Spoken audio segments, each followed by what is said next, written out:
Yo no era más que un estudiante pobre y totalmente ordinario. Pero el hombre más rico del país me contrató pagando una suma de millones.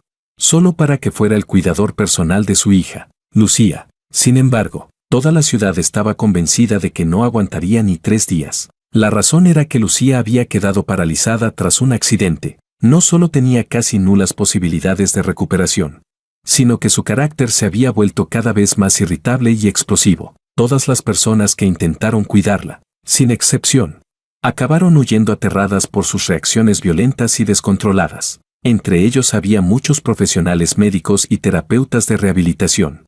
Así que ni hablar de mí, un chico pobre sin ninguna experiencia, pero lo que nadie esperaba era que no solo me quedara en la familia Liu durante medio año entero, sino que además ayudara a la joven señorita a volver a ponerse de pie y a dar su primer paso. Ella incluso estuvo dispuesta a contener su mal carácter por mí y a soportar el dolor y el interminable proceso de rehabilitación, justo cuando toda la familia Liu, llena de esperanza, creía que Lucía Liu se recuperaría por completo con mi ayuda. Yo, de manera repentina y decidida, opté por renunciar y marcharme.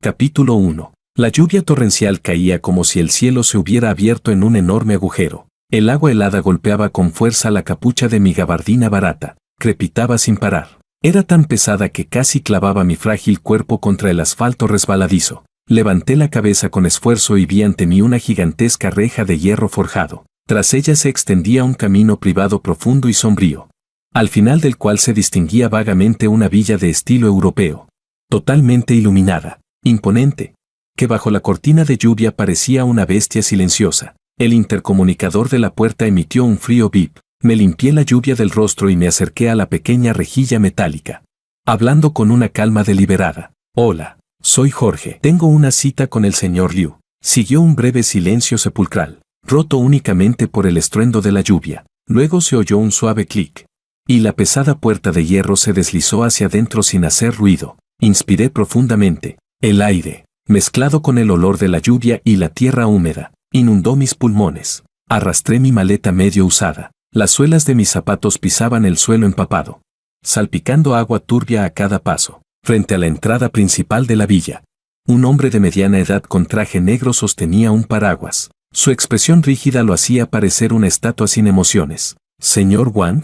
Su voz era plana, sin la menor inflexión. Asentí. Sí. El asistente Vargas se giró ligeramente y dijo: soy el asistente del señor Liu. Mi apellido es Vargas. Por favor, sígame. El señor Liu y la señorita lo esperan en el estudio. El interior de la villa era deslumbrantemente luminoso. Una enorme lámpara de araña de cristal colgaba del techo alto, reflejando su luz sobre el reluciente suelo de mármol.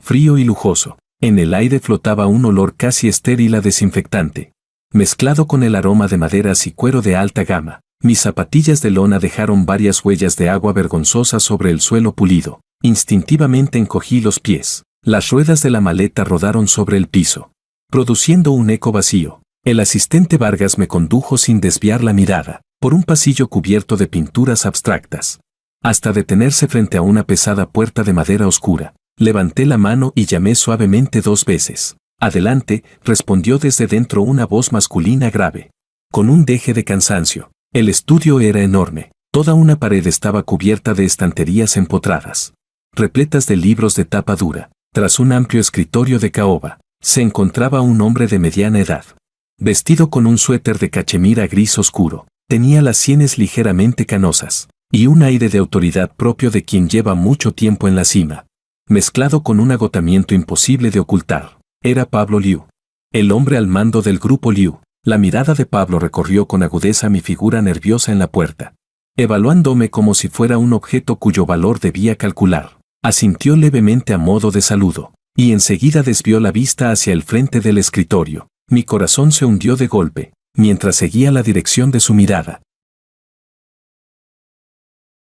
Capítulo 2. Junto a la ventana, de espaldas a la puerta, se encontraba inmóvil una silla de ruedas plateada. En ella estaba sentada una chica. Vestía ropa de estar en casa de un tono beige claro, de textura suave. Su largo cabello castaño, ligeramente ondulado, caía de manera descuidada sobre sus hombros, cubriéndole gran parte del rostro de perfil. Fuera de la ventana, La noche lluviosa era completamente negra. En el jardín, los árboles eran azotados por la lluvia hasta quedar torcidos y desordenados. Sobre el cristal se deslizaban sinuosos regueros de agua. Ella permanecía allí sentada, sin moverse lo más mínimo, como una pieza de porcelana olvidada junto a la ventana. Su espalda era tan frágil que parecía que una ráfaga de viento bastaría para dispersarla, aunque la calefacción estaba encendida en la habitación.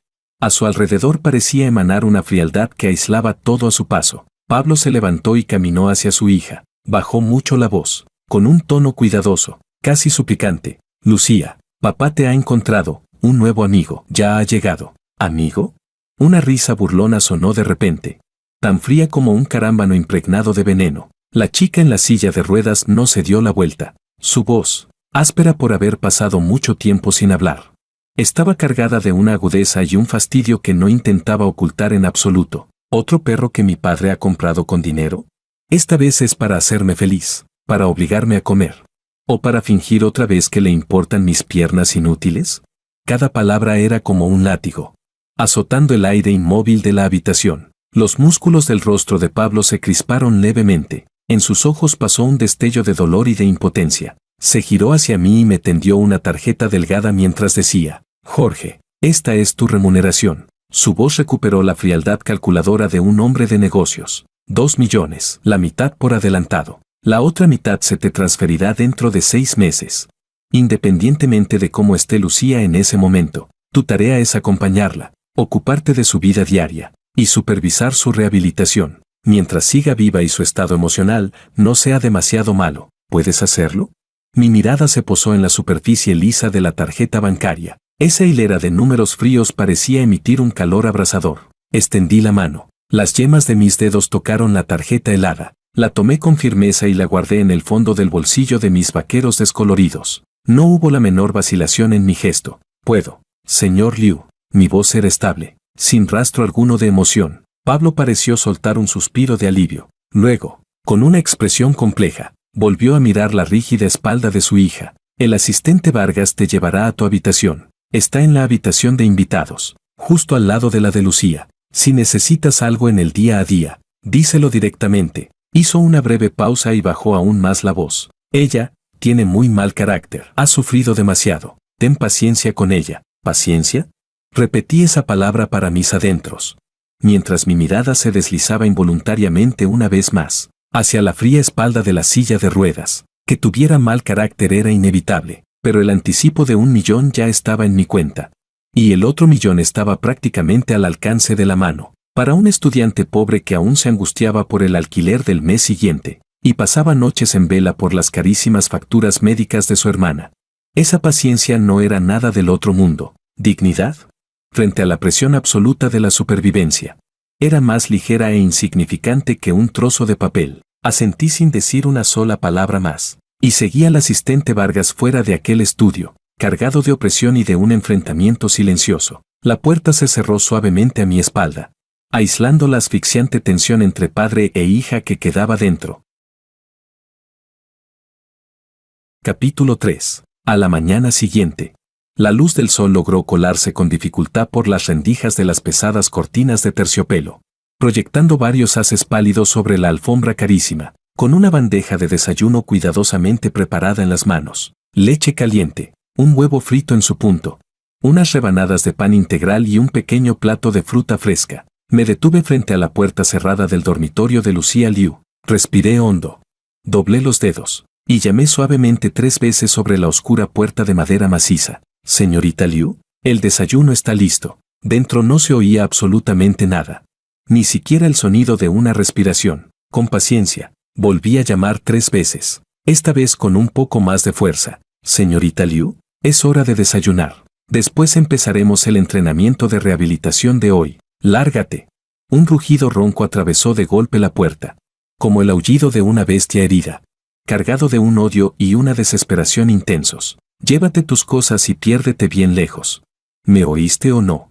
Los dedos con los que sostenía la bandeja se tensaron ligeramente. Guardé silencio unos segundos. Cuando volví a hablar, mi voz seguía siendo plana y moderada, como si estuviera recitando un programa ya establecido. El señor Liu indicó que sus comidas y sus horarios de rehabilitación deben ser regulares. La leche fría no es buena para el estómago. Ja. Desde dentro llegó una risa aguda y helada, seguida de un golpe sordo contra la puerta. ¡Bam!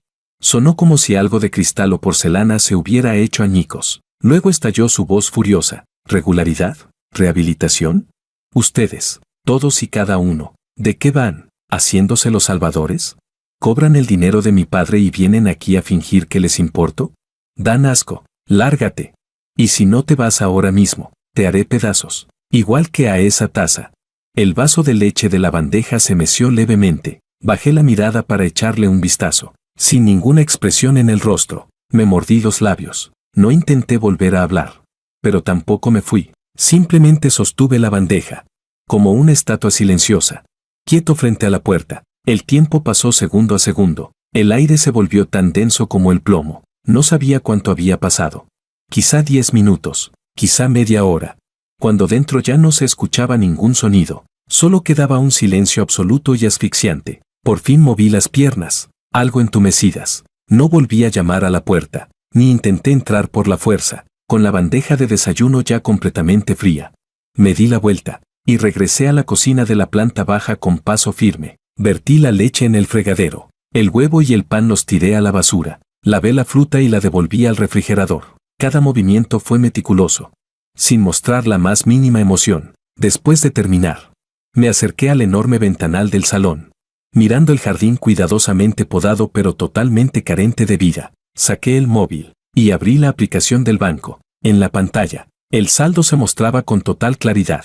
1.007.379.00 yuanes. Me quedé mirando esa cifra durante mucho tiempo, hasta que la pantalla se apagó automáticamente, reflejando mi rostro borroso y sereno. En la frente, el lugar donde el día anterior un fragmento del cenicero de cristal que Lucía había arrojado, me había cortado la piel.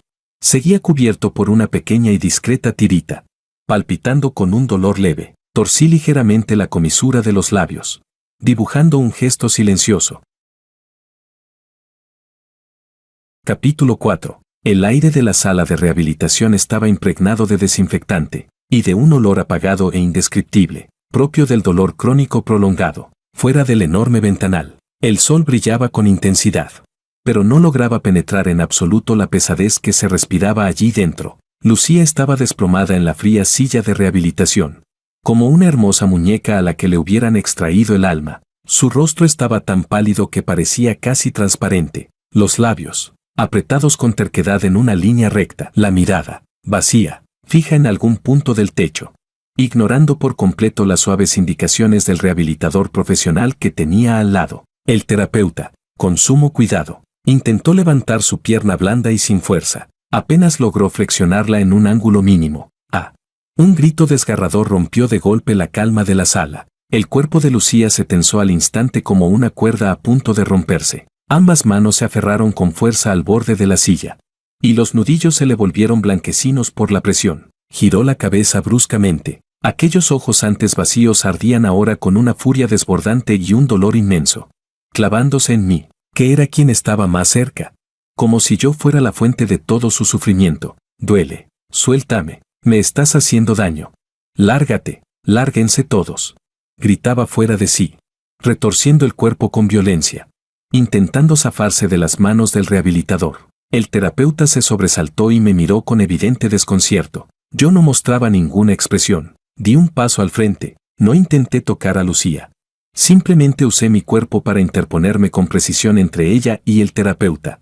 Adoptando una postura protectora, me incliné ligeramente hacia adelante. Mi voz no era alta, pero sí lo bastante clara como para imponerse a los gritos de Lucía. Señorita Liu, la rehabilitación duele, solo si lo soporta. Los músculos tendrán una oportunidad de recuperar fuerza. Mi tono era tan sereno, como si estuviera exponiendo un hecho puramente objetivo. Su padre no pagó este dinero para que nos quedáramos mirándola sentada en una silla de ruedas para siempre. Esa frase fue como una aguja al rojo vivo, clavándose sin piedad en el punto más sensible de su orgullo. Levantó la cabeza de golpe. Lágrimas mezcladas con sudor cubrían su rostro pálido, pero su mirada era como una cuchilla envenenada, directa, afilada, dirigida a mí. Dinero, otra vez el dinero.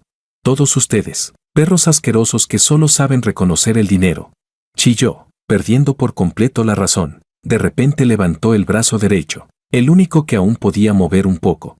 Y usando todas sus fuerzas, arañó con violencia el brazo que yo tenía delante de ella. Sus uñas afiladas atravesaron al instante la fina manga de mi camisa de algodón, y se hundieron con fuerza en la carne. Un dolor punzante recorrió mi brazo. Mi ceño se frunció de forma casi imperceptible.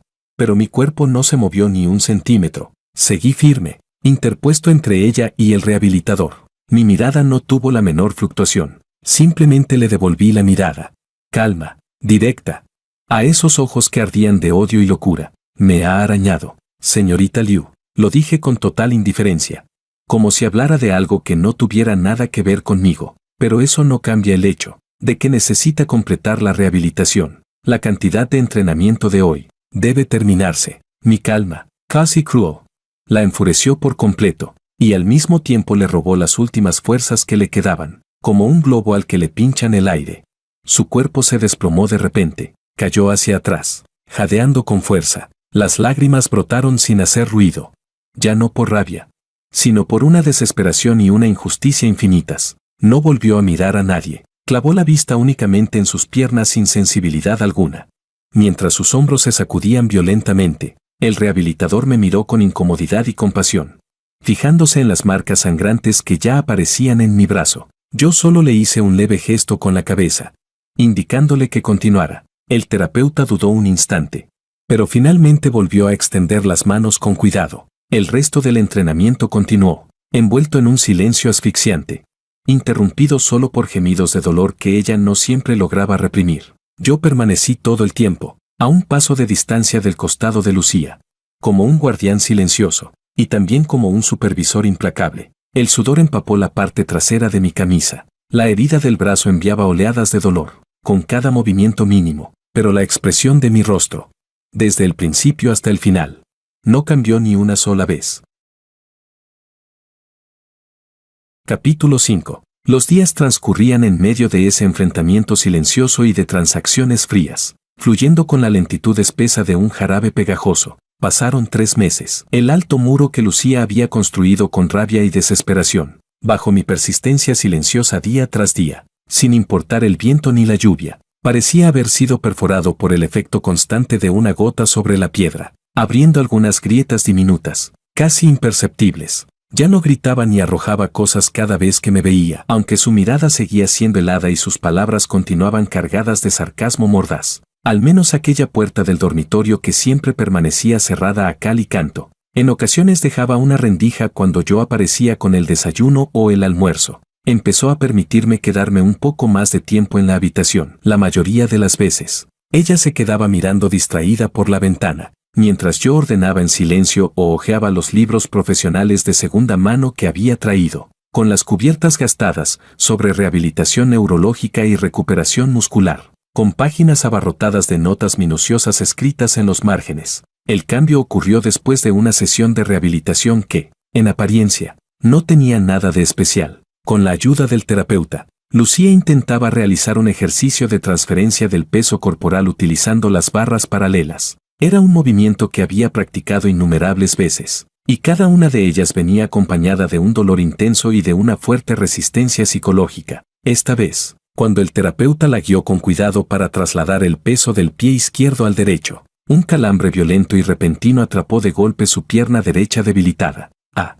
Gritó de dolor, y su cuerpo perdió el equilibrio al instante, cayendo sin control hacia el suelo frío y duro. Un miedo enorme la invadió. ¿Iba a volver a caerse?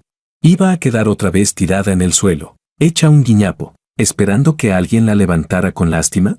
Justo cuando, desesperada, cerró los ojos para recibir ese impacto ya conocido junto con la humillación, una fuerza firme la sostuvo bruscamente desde un lado, deteniendo su cuerpo inclinado. Era Jorge. Resultó que siempre había estado a una distancia ni muy cerca ni muy lejos, como una sombra silenciosa. En el instante en que su cuerpo se venció, di un paso adelante con la rapidez de un leopardo. Mis brazos pasaron con firmeza por debajo de sus axilas y por su espalda, soportando de golpe todo el peso de su caída. Su mejilla chocó con fuerza contra un pecho que, aunque no era ancho, resultaba sorprendentemente sólido. Un leve aroma a jabón fresco, mezclado con el calor propio de un hombre joven, llenó de inmediato su nariz. sustituyendo el habitual olor a desinfectante de la sala de rehabilitación. Por puro instinto de supervivencia, apretó con fuerza la tela de la ropa de mis brazos. Sus nudillos se pusieron blancos. El tiempo pareció congelarse durante un segundo. El frío y el dolor que había anticipado no llegaron.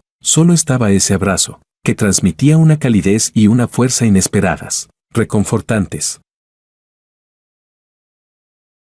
El cuerpo de Lucía estaba rígido como una piedra. Podía oír con claridad, justo encima de su cabeza, el latido firme que provenía de mi pecho. Boom, boom, boom, regular y poderoso. También sentía como los músculos de mis brazos se tensaban para sostenerla, inmóviles, como si su peso no fuera más que una pluma. El terapeuta, asustado, se apresuró a acercarse para ayudar a estabilizarla. Ya está. No pasa nada, sonó mi voz sobre su cabeza, con el mismo tono sereno de siempre, sin dejar entrever emoción alguna. Con sumo cuidado ajusté la postura para asegurarme de que pudiera mantenerse en pie, y solo entonces, lenta y discretamente, solté mis manos. Todo el proceso fue rápido y preciso, sin el menor contacto innecesario. Una vez firme, Lucía apartó de golpe la mano del terapeuta, como si se hubiera quemado. Bajó la cabeza, y su largo cabello rizado cayó hacia adelante, ocultando sus mejillas que se habían puesto rojas de repente. No se atrevía a mirarme. Su corazón latía de forma caótica en el pecho,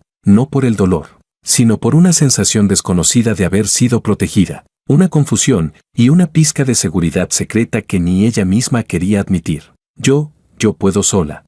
Su voz temblaba ligeramente, cargada de una terquedad forzada. Ambas manos se aferraron con fuerza a las barras paralelas, y sus nudillos volvieron a blanquearse. El terapeuta suspiró aliviado y me miró con un atisbo de admiración en los ojos. Yo simplemente regresé en silencio a mi posición original, como si aquel instante tan estremecedor no hubiera ocurrido jamás. Levanté la mano y alicé suavemente la manga que Lucía había arrugado al sujetarme, con un gesto tan natural como si solo estuviera quitando una mota de polvo. Solo Lucía sabía que, en el momento en que se aferró a mi brazo, a través de la fina tela de la ropa, había sentido algo. Aquella sensación era como si bajo la tela, sobre la piel, hubiera relieves apenas sobresalientes, cicatrices ya curadas. No se atrevió a pensarlo más, solo sintió que el calor y el tacto que permanecían en la punta de sus dedos le provocaban un cosquilleo extraño, persistente, que tardaba en disiparse. Capítulo 6. Una mañana del 5º mes. El cielo apenas empezaba a clarear.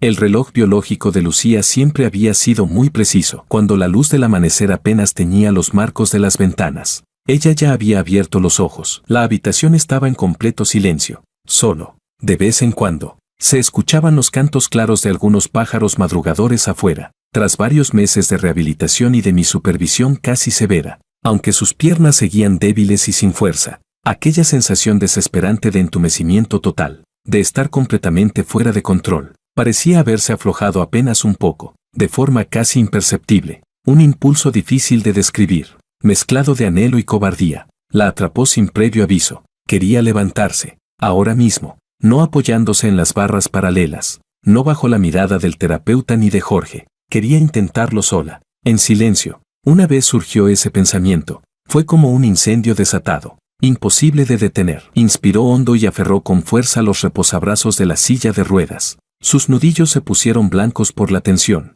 Reunió toda la fuerza de su cuerpo, tratando de incorporarse, de transferir el peso hacia aquellas piernas que habían permanecido inertes durante demasiado tiempo, y que los médicos habían considerado casi sin esperanza. Hizo fuerza con la cintura. Las caderas intentaron con dificultad despegarse del asiento. Un dolor ácido y desgarrador se propagó al instante desde la zona lumbar hasta los muslos. Las rodillas se sentían como llenas de plomo. Los músculos de las pantorrillas temblaban inútilmente, sin obedecerle en absoluto. El sudor frío empapó de inmediato su flequillo y la fina tela del pijama en la espalda. Apenas se había separado unos centímetros del asiento cuando su cuerpo se hundió de golpe, a punto de caer de forma humillante hacia atrás, incluso arrastrando la silla con ella. Justo en ese instante crítico, una mano cálida y poderosa se apoyó con firmeza en la parte baja de su espalda. Al mismo tiempo, otro brazo se colocó frente a ella como una roca sólida, formando un apoyo seguro. Solo entonces se dio cuenta de que Jorge,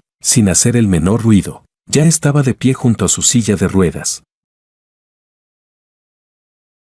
Yo acababa de volver apresuradamente de la escuela. Aún llevaba conmigo el frescor del aire matutino. El cabello frente a mi frente estaba algo desordenado por el viento, y mi respiración conservaba un leve rastro de agitación. No te apresures, dije, en la quietud del amanecer. La voz de Jorge le sonó especialmente grave, con una fuerza extraña que tranquilizaba. Despacio, usa la fuerza del abdomen y la cintura. Eso es, mantente firme. Mi palma sostenía con seguridad su cuerpo vacilante, y mi brazo le ofrecía un punto de apoyo fiable. Aquella fuerza poderosa e incuestionable pareció inyectarse de golpe en el cuerpo de Lucía, que estaba al borde del colapso. Apretó los dientes y, apoyándose en esa fuerza, tomó aire con decisión. Entonces ocurrió el milagro. Sus pies, aquellos pies a los que les habían dictado una sentencia de muerte, temblaron y, con enorme dificultad, lograron apoyarse sobre la suave alfombra. Aunque las rodillas vibraban violentamente, los músculos de las pantorrillas se contraían espasmódicamente y su cuerpo se balanceaba como un junco bajo un vendaval,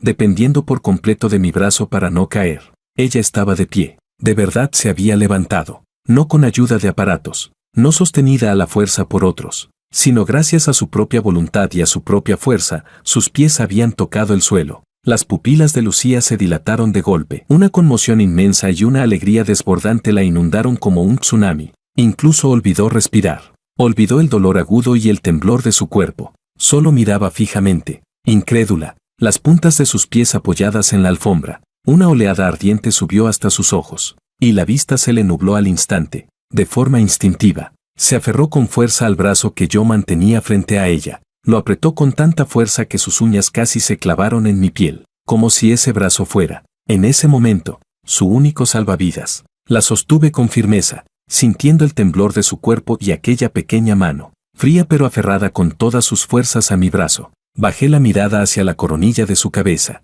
que temblaba levemente por la emoción y el esfuerzo. Observé aquellos tobillos pálidos sosteniendo de nuevo el peso de su cuerpo en mis ojos profundos y serenos. Finalmente, pasó una ondulación apenas perceptible, como si una pequeña piedra hubiera caído en la superficie de un lago helado. Esa postura de pie de forma independiente solo duró menos de 10 segundos. La fuerza de todo su cuerpo pareció agotarse de golpe. Sus piernas cedieron y su cuerpo se deslizó sin control hacia abajo. Yo ya estaba preparado. Mis brazos hicieron fuerza con firmeza y, casi abrazándola, la devolví con suavidad a la silla de ruedas. Apenas se sentó, Lucía alzó la cabeza de repente. En su rostro aún quedaban rastros de lágrimas sin secar. El rubor que seguía a la euforia, y una enorme necesidad de confirmación. Había olvidado incluso la fría relación laboral que nos separaba. Había olvidado sus habituales espinas y defensas. Solo me miraba de forma instintiva y ansiosa. ¿Lo viste?, preguntó. Su voz temblaba de incredulidad.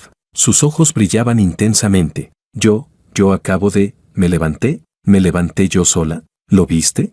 Retiré la mano y me enderecé. Miré aquellos ojos de Lucía, llenos de conmoción, alegría y una frágil esperanza, y asentí en silencio. No hubo sonrisa ni elogios exagerados, solo una calma casi implacable y segura. Sí, respondí con sencillez. Mi voz, aunque baja, cayó como una roca en el turbulento lago de emociones de Lucía Liu. Lo vi, así que no es un milagro, señorita Liu, es algo que usted misma se ganó. Me giré y caminé hasta la ventana. Con un ras abrí de golpe las pesadas cortinas. La luz brillante y llena de esperanza de la mañana se derramó sin obstáculos, disipando al instante la penumbra de la habitación e iluminando el rostro de Lucía, donde se mezclaban las lágrimas y una sonrisa incrédula, así como esos ojos en los que había vuelto a encenderse una débil llama. Hoy hace muy buen tiempo, dije. Lucía vio a Jorge de espaldas a la luz. Su silueta se volvía algo borrosa, pero su voz seguía estable y serena. Después de la rehabilitación, si todavía tienes fuerzas,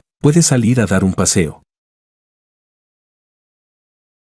Capítulo 7. El frío del inicio del invierno ya se había filtrado en silencio por cada rincón de la ciudad. Más allá de los enormes ventanales de la sala de rehabilitación, el cielo tenía un tono gris plomizo. Unas cuantas y dispersas motas de nieve caían con pereza, derritiéndose incluso antes de tocar el suelo. Lucía llevaba unos calcetines térmicos gruesos, bajo la estrecha protección del terapeuta y mía, uno a cada lado. Se aferraba con fuerza a las barras paralelas y avanzaba con extremo cuidado, intentando dar el tercer paso de forma independiente. Perlas finas de sudor brotaban de su frente. Su respiración era algo agitada, pero su mirada estaba excepcionalmente concentrada, cargada de una obstinación casi devota. Cada mínimo desplazamiento era como una ardua travesía. En ese momento, la figura del asistente Vargas apareció en la puerta de la sala de rehabilitación. En su rostro se dibujaba una expresión compleja e indescifrable, rompiendo la atmósfera de tensión y concentración del lugar. Señorita, dijo el asistente Vargas. Su voz no era alta, pero llegó con claridad a los oídos de Lucía. Hay un visitante, es el señor Makoto. Dice que acaba de regresar del extranjero. Clang. Un chirrido metálico y estridente resonó de repente. Lucía pareció ser alcanzada por un rayo invisible. Su cuerpo se tensó bruscamente, y los dedos que sujetaban las barras paralelas perdieron la fuerza al instante. Perdió el equilibrio y se inclinó con violencia hacia un lado. «Cuidado», exclamó el terapeuta, extendiendo la mano con urgencia. Pero yo fui más rápido. Casi por puro instinto di un paso adelante y sostuve con firmeza el torso inclinado de Lucía, evitando que cayera. Podía sentir con claridad cómo el cuerpo bajo mi mano temblaba violentamente, helado hasta dar miedo. En el instante en que escuchó ese nombre, el color abandonó por completo el rostro de Lucía, dejándolo pálido como el papel. Sus ojos se clavaron en la dirección de la puerta. En el fondo de sus pupilas estalló primero una luz de júbilo incrédulo, que enseguida fue engullida por una confusión más profunda, un caos interno y un dolor casi asfixiante. ¿Makoto? Sus labios temblaron. Su voz era tan leve como un hilo de humo a punto de disiparse. Sí, señorita. El señor Makoto está ahora mismo en el salón de la planta baja, confirmó el asistente Vargas. Lucía aspiró bruscamente, como si alguien que se estuviera ahogando hubiera logrado por fin salir a la superficie. Ni siquiera se preocupó por lo cerca que había estado de caer, ni por la humillación del momento, ni por el hecho de que el terapeuta y yo aún la estuviéramos sosteniendo. Agarró de golpe los reposabrazos de la silla de ruedas y, con la voz aguda por la excitación, gritó: «Empújame abajo, rápido, empújame ahora mismo».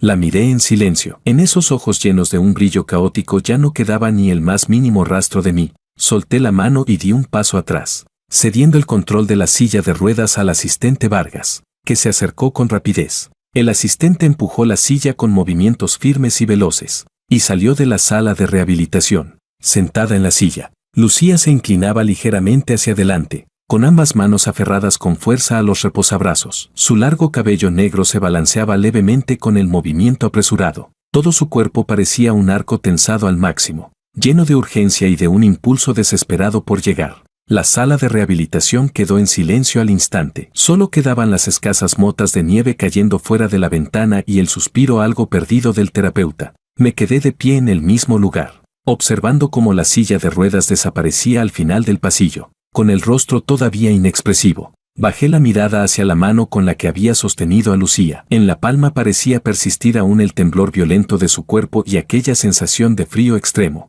Lentamente, cerré el puño. Las articulaciones emitieron un leve chasquido. Capítulo 8. La calefacción del salón estaba encendida al máximo. En el aire flotaba el aroma denso y refinado de un puro de primera categoría, totalmente fuera de lugar junto al olor a desinfectante de la sala de rehabilitación que aún persistía en Lucía. La enorme lámpara de cristal derramaba una luz deslumbrante, pero fría, cuando el asistente Vargas empujó la silla de ruedas hasta el centro del salón. Lucía vio de inmediato aquella figura alta que estaba de espaldas, de pie frente al ventanal de suelo a techo. El abrigo de cachemira gris oscuro, de corte impecable, dibujaba unos hombros anchos y una cintura estrecha. El peinado, pulcro hasta el último detalle, solo con la espalda, ya emanaba un aire elitista propio de un reencuentro largamente esperado. Al oír el sonido de la silla de ruedas, el hombre se giró lentamente. Era Makoto, el rostro apuesto que había aparecido incontables veces en los sueños juveniles de Lucía parecía haber sido pulido por el paso del tiempo, rasgos más marcados, cuencas profundas, un puente nasal alto, y en la comisura de los labios, una sonrisa medida, cargada de ternura y compasión. Su mirada se posó en Lucía, y especialmente en sus piernas cubiertas por la manta. Sus cejas espesas se fruncieron al instante. En sus ojos afloró un dolor tan intenso que parecía imposible de disolver. ¿Y afecto profundo? Lucía. Su voz era grave y magnética, con una aspereza perfectamente calculada, como si estuviera reprimiendo una emoción desbordante. Dio unos pasos hacia ella y se arrodilló sobre una sola rodilla frente a la silla de ruedas, adoptando una postura absolutamente igualitaria, incluso ligeramente reverente, mirándola a los ojos. Aquel gesto estaba lleno de una compasión y un cuidado deliberados. Lucía, he vuelto. Extendió la mano, como si quisiera tocar la que ella tenía sobre las piernas, pero se detuvo en el aire, con una contención cautelosa. Lo siento, por haberte dejado sola, cargando con tanto dolor, durante tanto tiempo. El cuerpo de Lucía se quedó completamente rígido en el instante en que él se arrodilló. 5 años enteros. Sin noticias. Desaparecido sin dejar rastro justo cuando ella estaba más desesperada, cuando más necesitaba apoyarse en alguien. En ese momento, bajo su mirada llena de culpa y compasión, dentro de aquel lo siento, todas las quejas acumuladas, la incomprensión, las dudas constantes y el dolor punzante que la había acompañado día y noche durante años, colapsaron como un dique frágil que se rompe de golpe. Las lágrimas ardientes se desbordaron al instante, brotando con violencia y deslizándose por sus mejillas pálidas. Apretó los labios con fuerza para no sollozar, pero sus hombros comenzaron a temblar de manera incontrolable. 1000 palabras se le atascaron en la garganta y, al final, solo escapó un sollozo cargado de una inmensa injusticia. ¿Tú dónde estabas? ¿Por qué te fuiste entonces? ¿Por qué no diste ninguna noticia?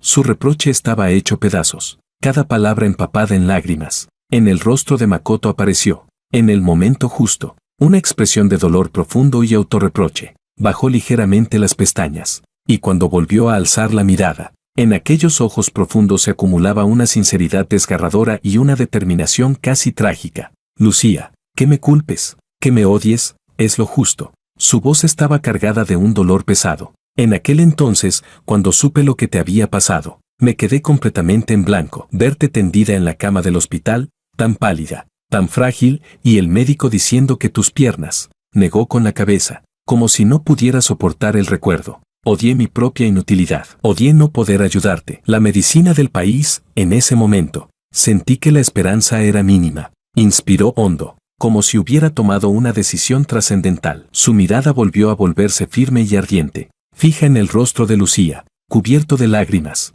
Por eso me fui. No me despedí porque no me atrevía a mirarte a los ojos. Tenía miedo de no poder irme, y aún más miedo de que vieras lo impotente que era. Me fui a Estados Unidos. Lucía, me maté estudiando. Entré en la mejor facultad de medicina. Seguí a los mejores profesores de neurocirugía y rehabilitación. 5 años enteros sin permitirme un solo momento de descanso. Lo único que me sostuvo en toda esa soledad y dificultad fue una idea: aprender la mejor técnica. Volver y curarte yo mismo. Hacer que vuelvas a ponerte de pie, como antes. Extendió la mano y, esta vez, con firmeza y ternura, tomó la mano fría y temblorosa de Lucía. Su palma era cálida y fuerte. Lucía, perdóname por irme sin decir nada, perdóname por ser egoísta, yo solo quería darte un futuro. Su voz grave tenía una fuerza casi hipnótica. Cada palabra golpeaba la defensa más frágil del corazón de Lucía. He vuelto, con la mejor técnica y con esperanza. Esta vez, déjame acompañarte, cuidarte, hasta que te recuperes por completo. Sí. El salón quedó sumido en un silencio absoluto. Solo se oían los sollozos reprimidos de Lucía y el leve crepitar de la leña ardiendo en la chimenea. La enorme lámpara de cristal iluminaba con claridad el rostro de Makoto, lleno de afecto y determinación. Lucía lo miraba atónita, con la vista nublada por las lágrimas, mientras su corazón latía y se contraía frenéticamente en el pecho. 5 años de agravios y resentimiento parecían tan débiles frente a aquella confesión apasionada de irse por amor y regresar tras haberlo aprendido todo. Una oleada abrumadora de calidez, de algo recuperado tras haberlo perdido, y una emoción casi mareante, la envolvieron por completo. Apretó con fuerza la mano de Makoto y asintió repetidas veces, mientras las lágrimas brotaban con más violencia, como si se aferrara al único madero salvador en medio del naufragio, o como si un barco perdido por fin hubiera visto la luz de un faro. Yo, de pie en la esquina del salón, oculto en la sombra, era como un simple fondo olvidado.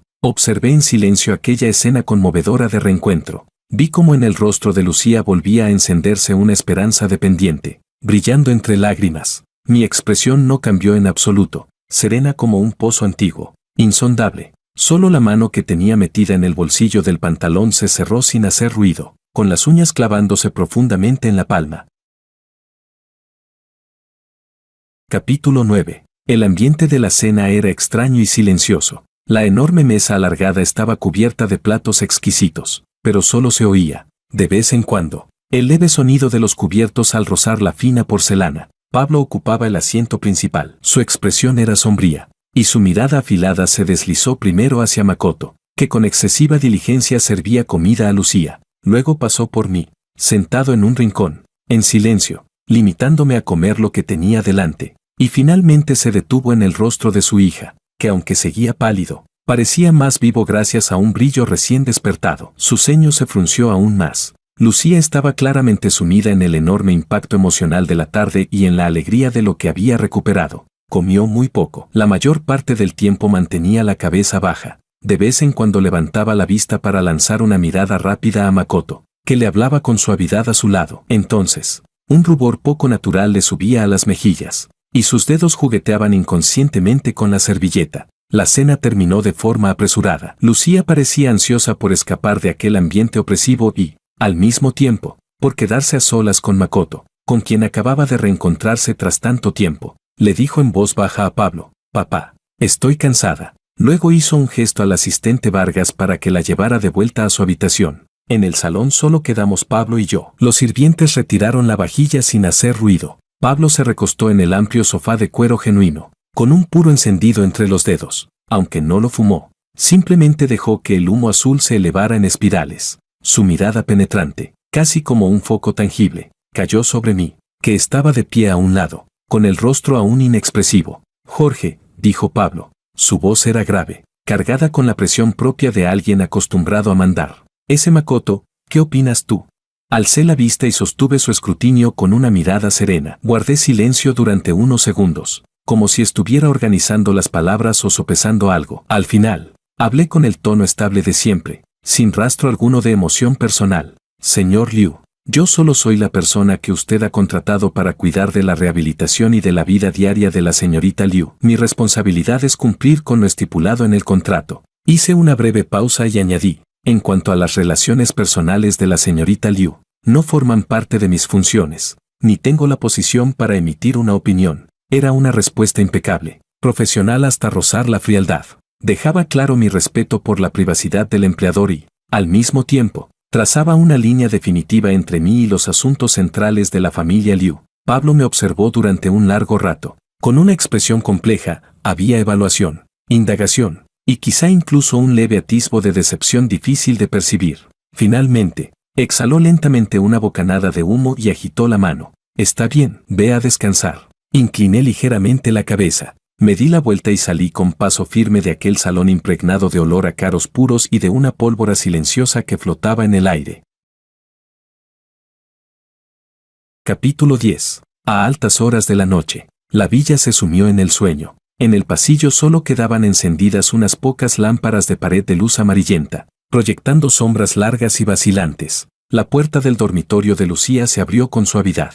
No encendió la luz principal. Se valía únicamente del resplandor de una pequeña lámpara de cristal sobre el tocador. Estaba sentada en la silla de ruedas, de espaldas a la puerta. Frente a ella había una pequeña caja de joyería de terciopelo azul oscuro, abierta, completamente vacía. Al oír el sonido de la puerta, se giró lentamente. El rubor de la tarde, mezcla de excitación y fragilidad, ya se había desvanecido de su rostro. En su lugar quedaba una calma casi indiferente y una distancia fría, propia de alguien que por fin ha tomado una decisión. Su mirada atravesó la luz tenue y se posó en la figura silenciosa junto a la puerta. «Jorge, has venido», dijo. Su voz era suave, sin calidez. Yo no entré, me quedé de pie en el umbral, justo en la frontera entre la luz y la sombra, como una silueta muda. Lucía tomó un sobre que estaba sobre el tocador. Era un sobre delgado, pero resultaba evidente que contenía algo de peso. Condujo la silla de ruedas hasta quedar frente a mí y me extendió el sobre.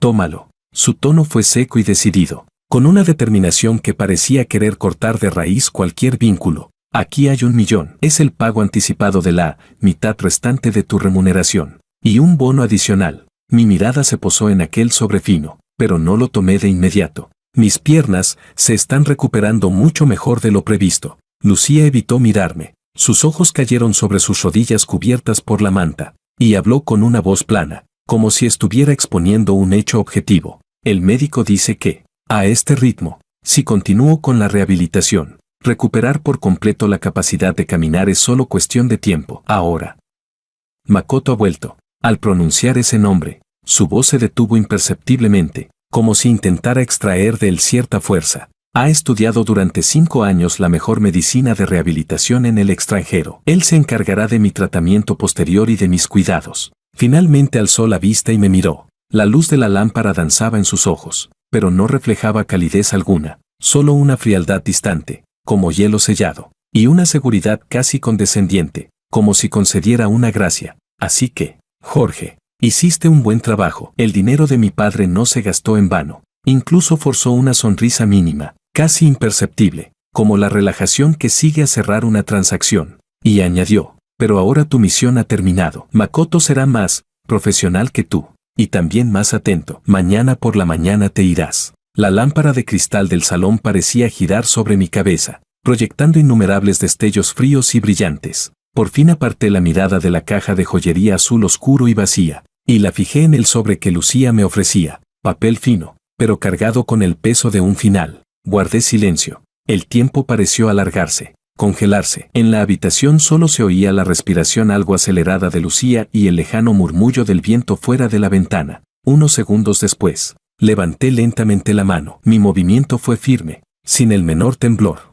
La yema de mis dedos tocó la superficie lisa del sobre, transmitiendo una sensación extraña, fría. Lo tomé. Mis dedos se cerraron, sujetando en la palma aquel final liviano y, a la vez, insoportablemente pesado. De acuerdo, dije. Mi voz era tan calma como un estanque muerto, sin la más mínima emoción. No hubo reproches, ni apego, ni siquiera sorpresa. Esa respuesta excesivamente tajante hizo que todas las frases que Lucía había preparado, cosas como usa bien el dinero, gracias por lo que hiciste durante este tiempo, se le atascaran en la garganta. Abrió la boca, pero al final no logró decir nada. Solo me vio sujetar el sobre, darme la vuelta y dirigirme hacia la puerta sin la menor vacilación. La espalda de aquella persona seguía erguida, el paso firme, sin detenerse ni un instante, sin volver la cabeza. La puerta se cerró suavemente tras de mí, con un sonido casi inaudible, separando por completo dos mundos distintos, el de dentro y el de fuera. Lucía se quedó sentada en la silla de ruedas,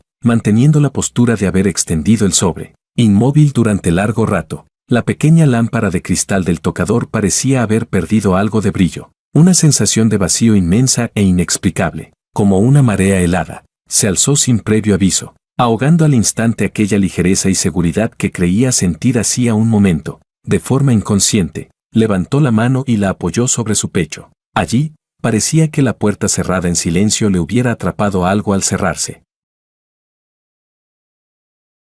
Capítulo 11. A las 3 de la madrugada, la ciudad seguía dormida. Mi equipaje era ridículamente escaso, una maleta medio gastada y una mochila de montaña bien llena. Eso era todo lo que quedaba como rastro de mi breve estancia en aquella lujosa villa. Avancé sin hacer ruido por los pasillos vacíos y mortecinos, y bajé por la escalera de caracol. El enorme salón estaba completamente a oscuras. Solo la débil luz de neón de la ciudad, que nunca duerme, se filtraba por las ventanas, proyectando sombras borrosas sobre el suelo. Llegué al recibidor sin encender la luz y, aprovechando aquella claridad tenue, me cambié de zapatos. Mi mirada recorrió por última vez ese espacio saturado de lujo y frialdad. Sin el menor atisbo de nostalgia, abrí la puerta. El viento gélido de principios de invierno irrumpió de golpe, agitando el flequillo de mi frente. Fuera, la noche era espesa como tinta. Un coche de transporte por aplicación aguardaba en silencio al borde de la calle. Sus faros trazaban dos haces de luz débiles en la oscuridad. Arrastré el equipaje y bajé los escalones con paso rápido. El frío envolvió al instante mi cuerpo delgado. El conductor, un hombre de mediana edad y pocas palabras, bajó con rapidez al verme y abrió el maletero. Al Terminal Sur, dije. Mi voz sonó clara y serena en la noche helada. De acuerdo, respondió él, arrancando el coche. El sedán negro se deslizó sin ruido por las calles vacías del amanecer, dejando atrás aquella mansión brillantemente iluminada pero carente de calor, junto con todas las historias y las personas que albergaba, hundiéndolas rápidamente en la oscuridad profunda. El paisaje urbano se deslizaba veloz al otro lado de la ventanilla. La luz de las farolas parpadeaba sobre mi rostro. Me recosté en el asiento, cerré los ojos y aspiré hondo el aire mezclado de gases de escape y frío cortante. Luego saqué el móvil del bolsillo. La luz de la pantalla resultaba algo hiriente en la oscuridad. Abrí la aplicación del banco. Inicié sesión y moví los dedos con rapidez. Unos segundos después, Apareció con claridad una notificación reciente. Banco 20. Su cuenta terminada en 20 ha recibido una transferencia de 1.000.000,00 RMB el día X a las 3:15. Saldo actual 3.021.567,38 RMB. Mi mirada se quedó fija largo rato en aquella serie de cifras. La fría luz de la pantalla se reflejaba en mis ojos. Igual de fríos. No había euforia ni excitación, solo una calma inmensa, como el polvo que por fin se asienta. Y una sensación difícil de describir, el vacío que queda cuando el agotamiento, al fin, se libera. Tiré levemente de la comisura de los labios, dibujando un arco apenas perceptible y silencioso. Tal vez una burla, tal vez un alivio. Apagué la pantalla del móvil. Apoyé por completo la cabeza contra el respaldo helado del asiento y cerré los ojos. Por fin, había terminado.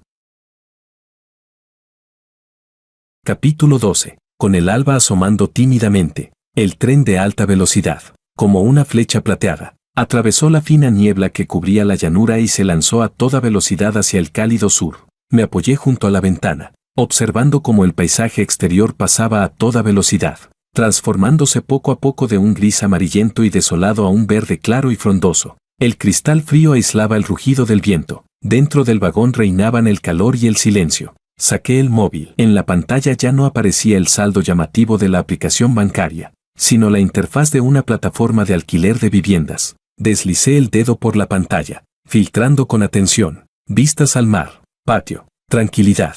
Listo para entrar a vivir. Las palabras clave se fueron introduciendo una a una. Al final, mi dedo se detuvo sobre una fotografía. Era un pequeño patio apoyado en la montaña y frente al mar. Una casita blanca de 2 plantas, de líneas sencillas y limpias, con grandes ventanales y una pequeña terraza mirador de madera tratada. En el borde de la terraza, varias macetas de plantas verdes extendían sus hojas bajo la luz de la mañana. Al final de la plataforma se extendía el azul infinito del mar. Las olas golpeaban suavemente los arrecifes cercanos, levantando una espuma blanca y menuda. En un rincón de la foto, un pequeño cartel de madera se balanceaba levemente con la brisa marina. Sobre él, pintada en azul oscuro, había una sola palabra: no ver. Mi mirada se detuvo un instante en aquel letrero. Después, pulsé el botón de contactar con el propietario. Capítulo 13. Un mes después, una pequeña ciudad costera del sur. La brisa marina, con su característico olor salino y húmedo, acariciaba la pequeña plataforma mirador de Ancinen. Las mesas y sillas de mimbre del mirador estaban impecables, sin una mota de polvo. Acababa de despedir a una pareja que había venido a pasar el fin de semana y me di la vuelta para regresar al mostrador de recepción. La pantalla del móvil estaba encendida. Un número local desconocido. Contesté de manera casual. Hola, aquí es Ancinen. Al otro lado hubo 2 segundos de silencio. Luego estalló una voz femenina, entrecortada por una respiración agitada y una inmensa sensación de agravio. Cada palabra temblaba al salir. Jorge, soy yo. Lucía, ¿dónde estás? Ese cabrón. Makoto, él es un mentiroso. Un mentiroso de pies a cabeza. No es ningún prodigio de la facultad de medicina. En el extranjero no pudo sobrevivir. Incluso está casado. Volvió solo para estafar el dinero de mi padre. Yo lo eché. Jorge, yo te necesito. Solo tú puedes ayudarme. ¿Dónde estás? Dime dónde estás. Sostuve el teléfono y escuché en silencio. La voz al otro lado era aguda, caótica, llena de rabia tras haber sido engañada, de colapso emocional y de una impotencia similar a la de alguien que se ahoga. Podía imaginarla perfectamente. Lucía sentada en la silla de ruedas, el rostro pálido, la mirada desorientada, como una pequeña bestia acorralada, cuando su voz, rota por el llanto y la agitación, se volvió ronca y fragmentada. Hablé por fin. Mi voz viajó a través de la línea, tan serena como una piedra arrojada a un lago profundo, incapaz de levantar la menor ondulación. Señorita Liu, pronuncié con precisión aquel tratamiento que llevaba tanto tiempo sin usar. Antes que nada, felicidades por haber descubierto el engaño y haber protegido sus propios intereses. Al otro lado, el silencio cayó de golpe. Solo quedó una respiración reprimida, incrédula. Mi voz siguió fluyendo, estable, sin altibajos, pero con una frialdad que mantenía a cualquiera a distancia.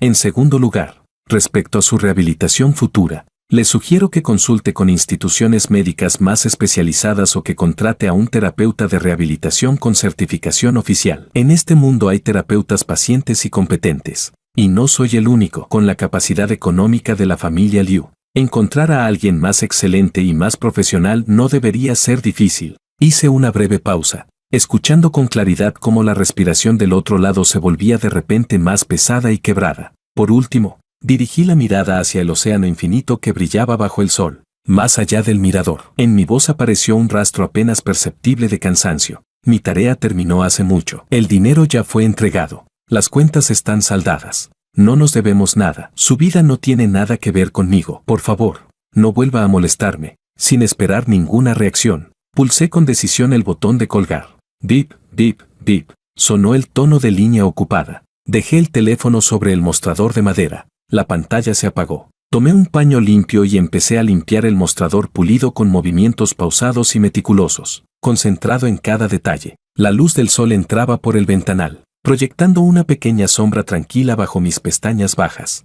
La brisa marina seguía siendo suave, cargada de un aire salado y de libertad. Capítulo 14. El tono de línea ocupada tras colgar, como agujas heladas, se clavaba una y otra vez en los oídos de Lucía, y aún más hondo, en su mente hecha un caos. Apretaba el teléfono con fuerza. Los nudillos se le pusieron pálidos por la tensión, y su cuerpo, hundido en la amplia silla de ruedas, temblaba de forma incontrolable. Una sensación de humillación inmensa la golpeó como un tsunami, ahogando al instante la rabia y la injusticia de haber sido engañada. ¿Cómo podía Jorge ser tan tranquilo? ¿Tan frío? ¿Como si estuviera hablando de un objeto viejo y sin importancia? Dinero entregado, trato cerrado, su vida no tiene nada que ver conmigo. Su voz carente de emoción. Esas palabras heladas se repetían una y otra vez en su cabeza. Cada sílaba era como un carámbano envenenado, atravesando sin piedad su supuesta necesidad y su intento de recuperarlo, dejándolos hechos trizas. Un impulso violento se apoderó de ella. Un grito desgarrador estalló de golpe en su garganta, cargado de desesperación rota y de una furia sin salida. Levantó el brazo con brusquedad y, usando toda su fuerza, arrojó con violencia el teléfono de última generación, carísimo, contra la pared lisa como un espejo. ¡Bam! Un estruendo brutal. El teléfono se hizo pedazos al instante. La pantalla estalló en fragmentos como cristales de hielo, salpicando el suelo con un desastre brillante. El ruido atrajo al asistente Vargas y a los sirvientes. Entraron corriendo en la habitación y lo que vieron fue un suelo cubierto de restos y, en la silla de ruedas, a Lucía, jadeando como un animal herido, con el rostro empapado de lágrimas y una mirada tan vacía que daba miedo. Señorita. Lucía no reaccionó a sus voces. Clavó los ojos en los fragmentos relucientes del suelo, esos restos que representaban el último y frágil vínculo con el mundo exterior. Su pecho subía y bajaba con violencia. Tras un largo rato, levantó lentamente la cabeza. Las lágrimas aún no se habían secado, pero sus ojos estaban aterradoramente huecos. Su voz, áspera como papel de lija, salió con dificultad. Vayan a buscarme nuevos terapeutas de rehabilitación, los mejores, los más caros, ahora mismo. Los días siguientes, la villa de la familia Liu se convirtió en un auténtico campo de batalla para rehabilitadores. Uno tras otro, supuestos expertos de élite y terapeutas estrella fueron contratados por sumas astronómicas. Llegaban con batas blancas perfectamente planchadas, maletines de instrumentos caros y sonrisas profesionales, repitiendo frases de ánimo casi idénticas. Lucía se sentaba en la silla de rehabilitación como una marioneta sin alma. Ya no gritaba, no maldecía, ni siquiera lloraba. Solo los observaba con aquellos ojos huecos y aterradores, fríos como el hielo. Señorita Liu, relájese. Eso es. Vamos poco a poco. Muy bien. Hoy está en excelente forma. Mantenga ese ángulo. El dolor es normal. Aguante un poco. Pasará enseguida. Sus movimientos eran correctos, precisos, casi de manual. Le sujetaban los brazos, flexionaban sus rodillas, la guiaban a través de ejercicios estandarizados. Cada contacto se hacía a través de guantes estériles. Cada indicación mantenía una distancia calculada. Sus miradas eran concentradas. Sí. Pero esa concentración solo recaía sobre los movimientos de sus extremidades o sobre los datos que mostraban los aparatos, nunca sobre aquellos ojos muertos. Nadie estaba allí para sostener con su propio cuerpo el peso de su caída cuando el dolor hacía que su cuerpo se contrajera de forma instintiva. Nadie aparecía en silencio. De madrugada, cuando los calambres en las piernas la obligaban a encogerse hecha un ovillo, mordiéndose los labios sin emitir un sonido, para aliviar aquel dolor punzante con unas manos cálidas y una fuerza precisa. Y mucho menos había alguien que, en el instante crítico en que intentaba levantarse sola al amanecer y estaba a punto de caer, surgiera como una sombra silenciosa para ofrecerle un apoyo incuestionable, suficiente para enfrentarse al mundo entero. Aquellos terapeutas no hacían nada mal. Sus movimientos eran correctos. El proceso estándar. El tono amable. Simplemente estaban cumpliendo con su trabajo. Un trabajo extremadamente bien pagado. Seguían los pasos establecidos. Operaban con meticulosidad y se marchaban puntuales cuando terminaba su horario. Su preocupación figuraba en la lista de precios. Su paciencia tenía una etiqueta costosa. Lucía cooperaba como una muñeca de hilos. Sentía como las rodillas recuperaban poco a poco la capacidad de flexionarse, como los músculos de las pantorrillas reaccionaban con leves espasmos bajo la estimulación eléctrica. Los indicadores físicos mejoraban lentamente, pero su corazón se hundía en un pozo helado sin fondo, cada vez más frío, cada vez más vacío. Comenzó a pasar noches enteras sin dormir. En la oscuridad, las escenas que había tratado de olvidar irrumpían sin control. Recordó cómo había derramado sopa hirviendo sobre su brazo y él, en silencio, se limpiaba y volvía a la cocina para servir otro plato. Recordó cómo lo había insultado con las palabras más crueles, y él simplemente se quedaba a unos pasos de distancia, esperando a que se desahogara, para luego ofrecerle un vaso de agua tibia. Recordó su perfil concentrado,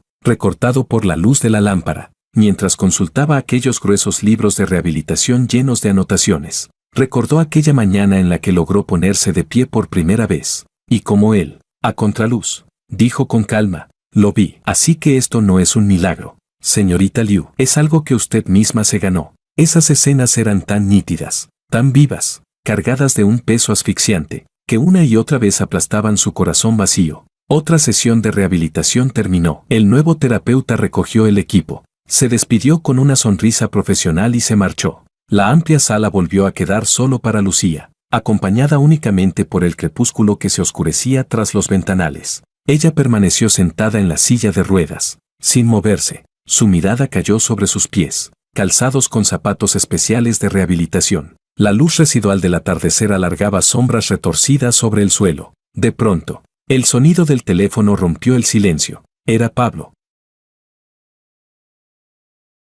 Capítulo 15. Lucía se quedó mirando el nombre que parpadeaba en la pantalla. Pasó mucho tiempo antes de que, de forma mecánica, deslizara el dedo para contestar. Hola, papá. Su voz era áspera y seca. Al otro lado hubo un breve silencio. La voz de Pablo sonó cansada, con un matiz de tanteo difícil de percibir. Lucía, ¿qué tal la rehabilitación con el nuevo terapeuta? La mirada de Lucía seguía fija, vacía, en el último rastro de sol que se hundía más allá del horizonte marino. Su voz flotaba como humo. Da igual, papá, todos son iguales. De al otro lado volvió el silencio. Pablo pareció suspirar. El único que no era igual, fuiste tú quien lo echó. Lucía, lo único que papá puede darte es dinero. Solo puedo ayudarte a encontrar gente profesional. Pero el corazón de las personas, eso papá no puede comprarlo. Los dedos de Lucía se cerraron con fuerza alrededor del teléfono. Las palabras de Pablo fueron como un cuchillo sin filo, lento y pesado, abriendo la verdad que ella había estado evitando. ¿El corazón? Papá, ¿de qué estás hablando? Él solo hacía su trabajo por dinero. Su voz se elevó de golpe, cargada de negación aguda y del pánico de haber sido desenmascarada. Pablo guardó silencio unos segundos. Cuando volvió a hablar, su tono era tranquilo, como si lo viera todo con claridad. Alguien que solo trabaja por dinero no se va de inmediato, sin mirar atrás, solo porque le digas lárgate. Hizo una pausa. Cada palabra golpeó con precisión los nervios tensos de Lucía. Alguien que solo trabaja por dinero no te diría felicidades con calma después de que lo echaras y te lanzaras a los brazos de otro. Lucía, piénsalo bien. ¿Lo que sentías por él, de verdad era solo una relación entre empleador y empleado? ¿O acaso, ya te habías enamorado de él, y simplemente no querías admitirlo? ¡Boom! Las palabras de Pablo explotaron como un trueno en el lago caótico de su mente. ¿Enamorada? ¿Yo, enamorada de Jorge? De ese hombre callado, que solo trabajaba por dinero, que le entregó un cheque con calma en su momento más humillante y la rechazó con frialdad cuando ella intentó retenerlo. ¿De ese estudiante pobre? Imposible. Como si se hubiera quemado. Lucía colgó el teléfono de golpe. El móvil resbaló de sus manos temblorosas y cayó sobre la alfombra con un golpe seco. Una sensación inmensa de absurdo, junto con la vergüenza de haber sido despojada a la fuerza de su autoengaño y expuesta a plena luz del día, la inundó por completo. Se quedó sentada en la silla de ruedas, con el pecho subiendo y bajando violentamente, el rostro alternando entre el rojo y el blanco. Las palabras de su padre resonaban en su cabeza como una maldición. Alguien que solo trabaja por dinero no se va de inmediato, sin mirar atrás. Alguien que solo trabaja por dinero no te felicitaría después de que lo echaras. ¿O acaso, ya te habías enamorado de él? No, no era eso. ¿Cómo iba a gustarle a alguien así?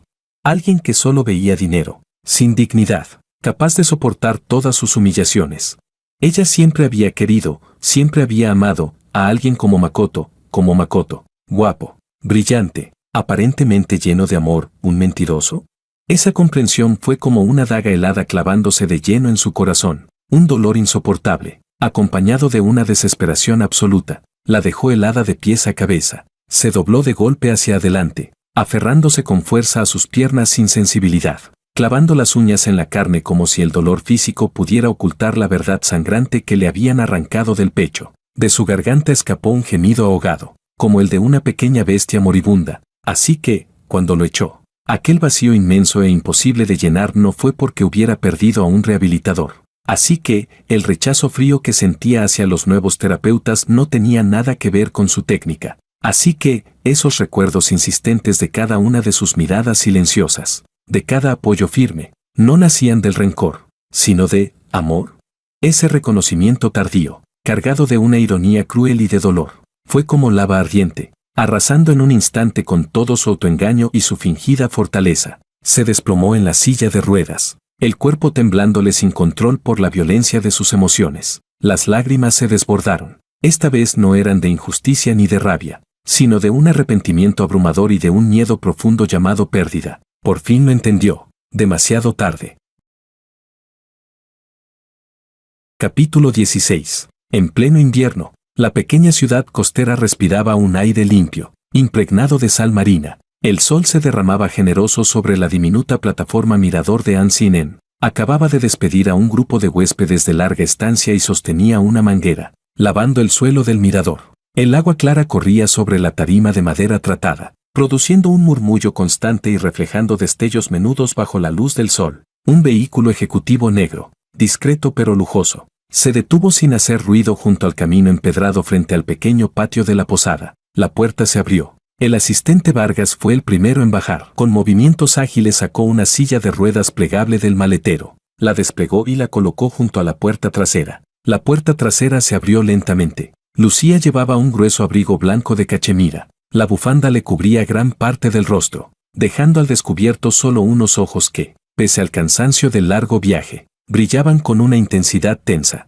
Con la ayuda del asistente Vargas, se acomodó con esfuerzo en la silla de ruedas. Desde el instante en que descendió del coche, su mirada quedó clavada sin pestañear en la figura que sostenía la manguera sobre la plataforma. Yo parecí percibir algo. Cerré el grifo, me enderecé y me giré, separados por la pequeña verja del patio y unos pocos metros de distancia. Nuestras miradas chocaron de repente en el aire. El corazón de Lucía empezó a golpearle el pecho con furia, como si fuera a romperle las costillas. Inspiró hondo aquel aire helado con olor salino y, aferrándose con fuerza a los reposabrazos, reunió todas sus fuerzas para manejar la silla de ruedas. Avanzó hacia aquella figura, despacio, centímetro a centímetro. Sus movimientos seguían siendo torpes. La silla producía un leve traqueteo sobre las losas irregulares del camino. Yo permanecí inmóvil, observándola en silencio. Mi rostro no mostraba emoción alguna, ni sorpresa ni rechazo. Tan neutro como si estuviera mirando a una desconocida.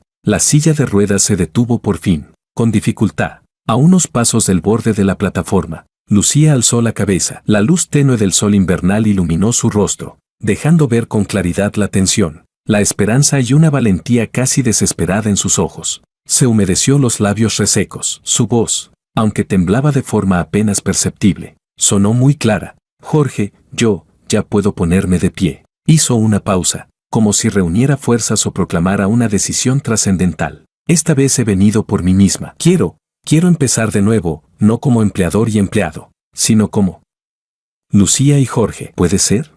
Lo miró fijamente, sin parpadear. En sus ojos se mezclaban una cautela extrema y una esperanza ardiente, imposible de ocultar, como la de alguien que se ahoga aferrándose al último salvavidas. Mi mirada descendió lentamente desde su rostro tenso hasta sus manos. apoyadas en los reposabrazos de la silla, con los nudillos blancos por la fuerza. Entonces, apenas curvé los labios. Fue un gesto mínimo, casi imperceptible, que podía parecer cortesía o distancia. Levanté ambas manos y empecé a aplaudir suavemente, una palmada tras otra. El sonido fue nítido y seco, extrañamente discordante en el silencio del patio y entre el gemido del viento marino. «Felicidades, señorita Liu». Mi voz sonó de nuevo, tan amable como siempre, pero envuelta en una frialdad educada que mantenía a cualquiera a distancia. Una rehabilitación exitosa. Ha conseguido lo que quería. Bajé las manos y, con la mirada serena, me encontré con el rostro de Lucía, que se había quedado rígido, viendo cómo la luz en sus ojos se apagaba de golpe. Continué,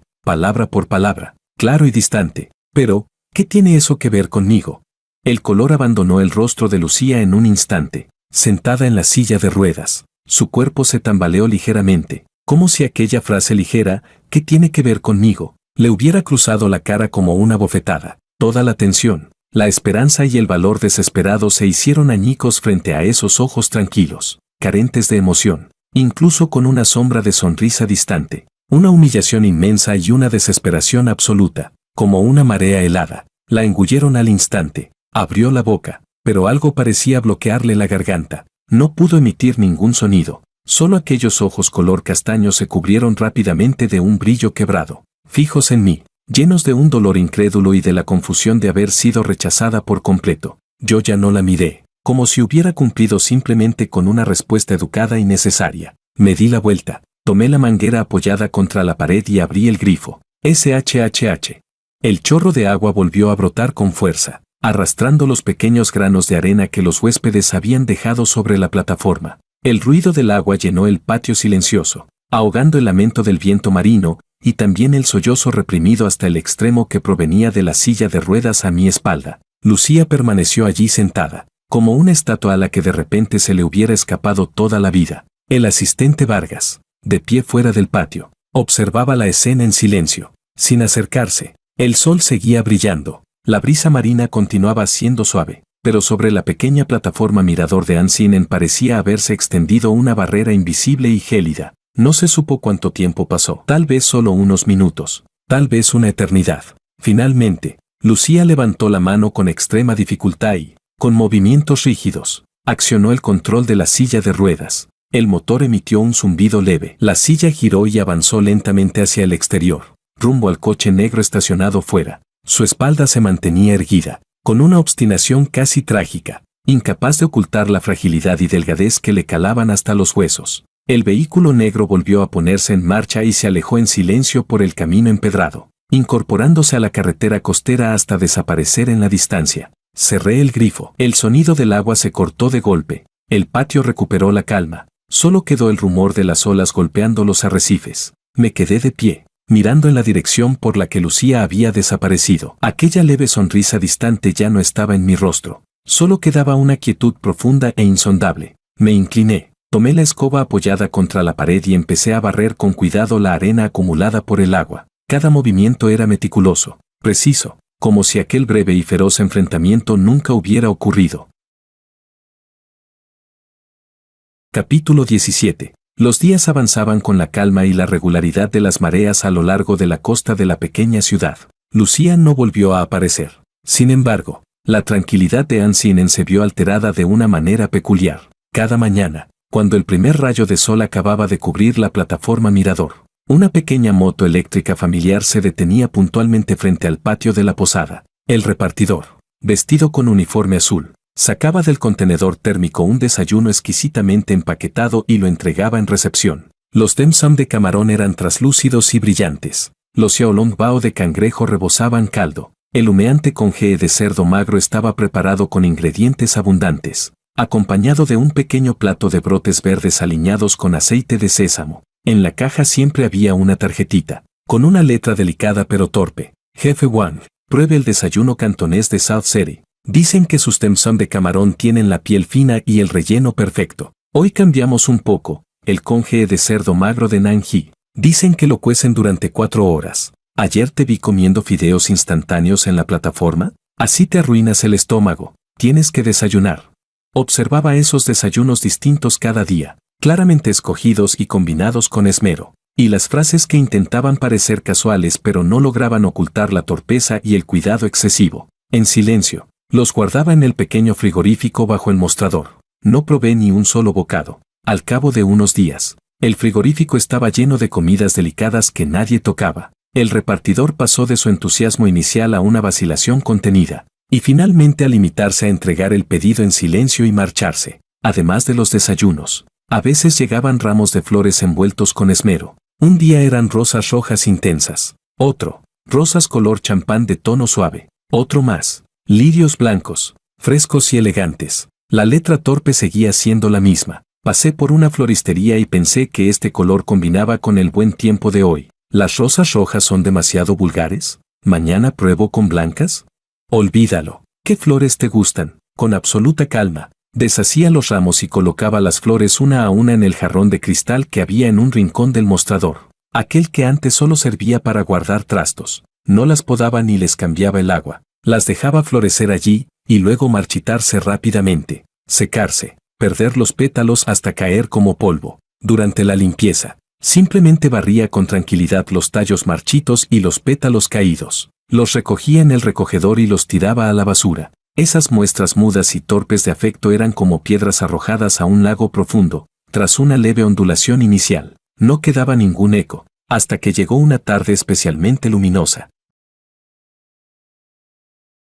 Capítulo 18. Estaba en el patio trasero, tendiendo las sábanas blancas recién lavadas. La brisa marina soplaba suave. Las sábanas, de un blanco impecable, se inflaban y ondulaban como grandes velas al sol, desprendiendo ese aroma limpio que mezcla detergente y luz solar. Desde el patio delantero llegó de pronto un alboroto inusual, acompañado de algunas exclamaciones contenidas a propósito. Fruncí levemente el ceño, dejé la pinza que tenía en la mano y crucé el pequeño porche de la posada, dirigiéndome hacia el frente. La escena ante mis ojos me hizo detenerme en seco. Lucía estaba de pie, justo en la entrada del pequeño patio de la posada.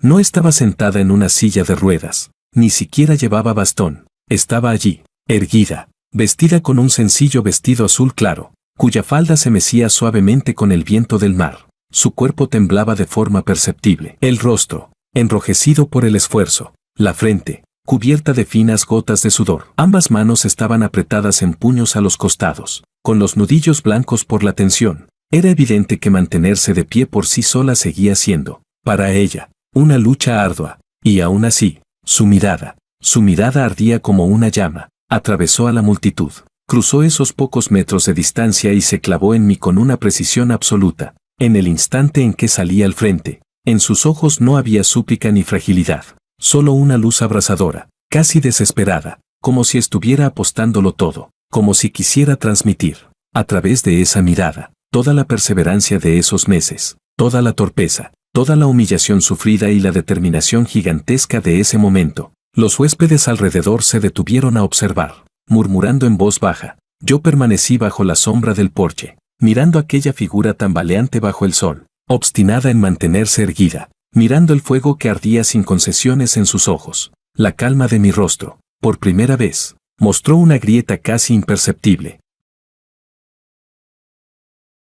Capítulo 19. El tiempo, en ese silencioso tira y afloja, volvió a deslizarse otros 2 meses. Ancinin parecía haber recuperado su calma habitual. Tras aquella estremecedora declaración de Lucía, cuando logró ponerse de pie, no hubo nuevas hazañas, solo que, en el jarrón de cristal que había quedado libre tras retirar las flores marchitas, ya no volvieron a aparecer ramos nuevos, y el pequeño congelador, por fin, se vació. Dejaron de acumularse desayunos fríos sin tocar. Justo cuando casi creía que aquella persecución silenciosa había llegado finalmente a su fin, una tarde primaveral y templada, con la brisa marina trayendo consigo un aire suave, el destino volvió a moverse. La figura de Lucía apareció otra vez en la entrada del patio. Esta vez, no intentó ponerse de pie sin apoyo, ni estaba sentada en una silla de ruedas. Se apoyaba en un bastón de diseño sencillo y fluido, avanzando paso a paso, lenta y extremadamente trabajosamente, hacia el interior del pequeño patio. Sus movimientos seguían siendo torpes. Cada paso parecía pesar 1 tonelada. El cuerpo se balanceaba ligeramente, sostenido por completo por el brazo y el bastón para mantener el equilibrio. Muy pronto, finas gotas de sudor brotaron en su frente, y la respiración se volvió algo agitada por el esfuerzo, pero no se detuvo. Desde el instante en que cruzó la puerta del patio, su mirada quedó firmemente clavada en mí, que estaba detrás del mostrador, aparentemente revisando las cuentas. Así, ante la mirada de todos, apoyándose en el bastón, avanzó paso a paso, con una lentitud extrema pero con una determinación inquebrantable, en dirección al mostrador. El sonido del bastón al tocar el suelo y su respiración algo pesada se convirtieron en el único fondo sonoro del patio. Cuando aún quedaban unos pocos pasos hasta el mostrador, se detuvo, no habló, solo respiró ligeramente agitada y levantó una mano, llevándola hacia el objeto que había protegido con cuidado contra su pecho todo el tiempo. Era un ramo enorme y exquisito, rosas color champán, intensas y abundantes, se agrupaban entre hojas verdes de eucalipto, frescas y brillantes, desprendiendo un aroma dulce bajo la luz suave del atardecer. Incluso había gotas de agua reluciendo sobre los pétalos. Era evidente que había sido elegido con esmero hacía muy poco. Lucía sostenía el gran ramo con ambas manos. Por el esfuerzo, tanto sus brazos como el cuerpo apoyado en el bastón temblaban ligeramente. Sus mejillas estaban sonrojadas por la caminata y por la emoción del momento. Algunos mechones de cabello húmedos por el sudor se adherían a su piel lisa. Alzó la cabeza. Sus ojos color castaño brillaban de una forma deslumbrante, como si contuvieran todo el resplandor del sol poniente, llenos de una tensión evidente y de una expectativa casi devota. Inspiró hondo, como si reuniera toda su fuerza vital para recuperar por fin la voz. Cuando habló, su voz llevaba un temblor apenas perceptible, pero sonó con una claridad absoluta, resonando nítidamente en el patio que había quedado en silencio. Jorge, las flores son para ti. Sus ojos me miraban con intensidad, ardiendo con la última chispa de valentía, como si preguntara, ¿esta vez lo ves? ¿Ves mi determinación? Los pocos huéspedes cercanos y la chica de recepción contuvieron el aliento, alternando la mirada entre la joven obstinada, sosteniendo un enorme ramo, y yo, silencioso detrás del mostrador. Detuve el movimiento de mis manos, levanté lentamente la cabeza y fijé la mirada en el rostro de Lucía. El dorado del atardecer delineaba su perfil obstinado, el sudor descendía por sus sienes, y la luz de sus ojos era tan intensa que casi parecía capaz de quemarme. Guardé silencio. El tiempo pareció congelarse de nuevo. La brisa marina pasó suavemente, trayendo consigo el dulce y denso perfume de las rosas. Justo cuando la luz en los ojos de Lucía empezó a temblar por la prolongada espera, como si estuviera a punto de apagarse en cualquier segundo, me moví. No tomé el enorme ramo de rosas, símbolo de un sentimiento ardiente. Con calma, salí de detrás del mostrador. Mis pasos eran firmes. Avancé hasta quedar frente a Lucía, tan cerca que podía ver el leve temblor de sus pestañas por la tensión. Entonces, ante la mirada atónita de todos, bajo la luz dorada del atardecer, reflejado en las pupilas de Lucía que se abrieron de golpe, llenas de incredulidad, me arrodillé lentamente, apoyando una sola rodilla en el suelo. Alcé la cabeza. Mi mirada era profunda y serena, como el océano más hondo, reflejando con claridad el rostro de Lucía, completamente paralizado. Saqué del bolsillo una pequeña caja cuadrada de terciopelo azul oscuro. Clic. La caja se abrió suavemente. En su interior, un anillo de diamantes de diseño sencillo pero deslumbrante reposaba sobre el forro negro de terciopelo, reflejando una luz fría y brillante bajo el resplandor del ocaso. Mi voz sonó, no muy alta, pero lo bastante clara para imponerse al suspiro de las olas y al murmullo del viento marino. Llevaba una calma extraña, incuestionable. Lucía Liu, señorita Liu. Pronuncié su nombre completo con precisión, sin emoción ni dulzura, solo con la serenidad de algo ya decidido. ¿Te casarías conmigo? Hice una breve pausa. Mi mirada, tranquila, se encontró con los ojos de Lucía, completamente petrificados. La mente en blanco. Añadí con claridad, grabando cada palabra como una marca indeleble. Salario mensual, 100.000. Pago diario,